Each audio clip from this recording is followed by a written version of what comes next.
Hey everybody, welcome back to another video, and this time we are going to talk about my final thoughts on Clair Obscur Expedition 33.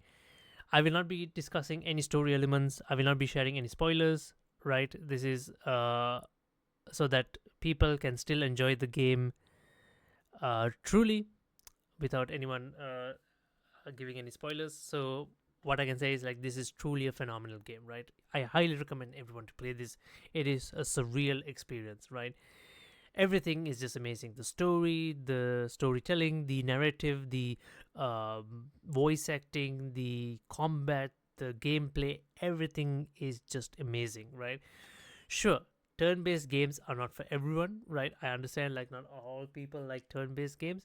If you are not interested in turn-based games and you find those kind of things boring, what kind of like sets this apart from others is its real-time dodge and parry mechanics, where you really need to stay on point. So every time the battle feels different, and each character has different individual mechanics, right? That makes them play out totally different from one another, and it's interesting to try and find the synergies between different characters to see what works, what doesn't work. And it's just amazing, right? You know, with Verso having the perfection system, Lune having the stain system, Monaco having the bestial wheels, CL having the card system, the sun charges and the moon charges, and to Mael having the stances, right? And finally Gustav having the overcharge mechanic. So each character plays totally different from one another. It's not as simple as they have different set of moves and skills which perform different functions. They have these passive systems for each of them individually that works differently, so you need to figure out how it works, how to get the best damage out of each other, and how the synergy works well with one another, right? That to maximize your damage output. And it has like so many great weapons and um I would say pictos, like items that can help maximize your damage output. So there's like a lot of depth to max to the gameplay mechanics of this. So if still the turn-based thing is not for you, then yeah, sure, feel free to just watch, I guess, the cutscene videos on YouTube or somewhere and kind of like experience the story that way. But if you if you are interested in, if you do anyway like turn-based games and stuff like that, then I highly recommend you guys need to play this, right? The devs really knew what they were cooking. They every point, they threw a hook at us, in terms of story, in terms of the way the story is unraveled, the way the world unravels itself. You know, at certain times you're expecting, oh, it's got to be something like this, but it turns out it's completely something else, right?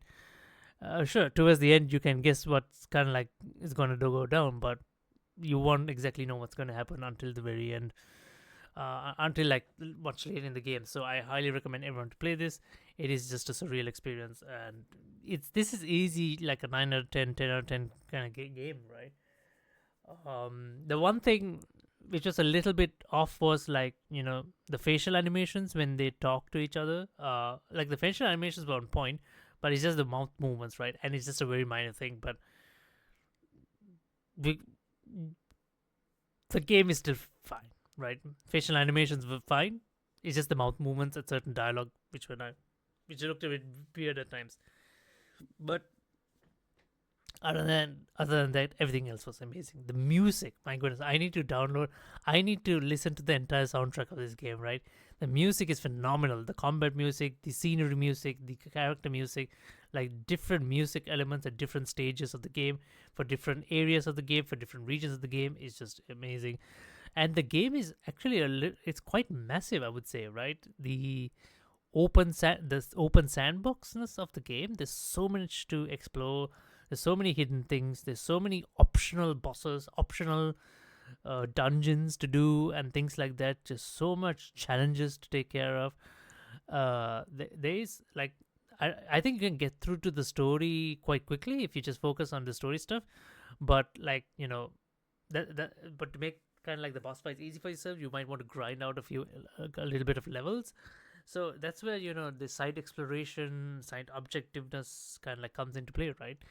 So, and you could really well, and the characters feel so invested in, you feel invested with the characters, you feel their stories. It's such very well fleshed out, thought of, and yeah, it's just amazing writing, man. It's just amazing writing. So there you guys have it, Clair Obscur Expedition 33. I hope all of you guys get to enjoy this masterpiece, and yeah, I'll see you guys in the next live stream video. Till next time, then, bye bye.